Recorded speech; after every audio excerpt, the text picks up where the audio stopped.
Prohibition drive દરમિયાન ઉના વિસ્તારમાં રાત્રિ દરમિયાન કોર્મિંગ કરી 400 પેટી દારૂના 21 લાખના પ્રોહિબિશનના કેસમાં 2 મહિનાથી નાસ્તા ફરતા 5 આરોપીઓને પકડી પાડી તેમજ પ્રોહિબિશનના કુલ 16 કેસો કરી કુલ 13 આરોપીઓને ₹37,045ના પ્રોહિબિશન મુદ્દામાલ સાથે પકડી પાડતી ગીર સોમનાથ પોલીસ।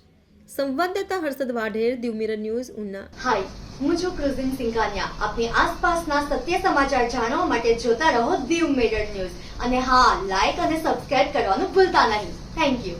નમસ્કાર મિત્રો, હું ફિરોઝ ઈરાની આજે તમને એક નવી વાત કરવા આવ્યો છું।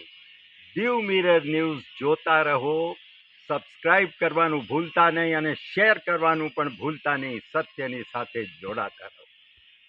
નમસ્તે મિત્રો, હું છું ચાંદની પરમાર। આપની મનપસંદ ચેનલ એટલે કે દીવ મિરર ન્યૂઝ ચેનલને લાઈક કરો, શેર કરો અને ફોલો કરો અને હા, તેમાં દરરોજ તાજા સમાચાર જોવાનું ભૂલશો નહીં। દીવ મિરર ન્યૂઝ દરરોજ લાઈવ અપડેટ ગુજરાત રાજ્ય, દેશ, દુનિયાના તમામ બ્રેકિંગ સમાચારો નિહાળો દીવ મિરર ન્યૂઝ ચેનલ પર।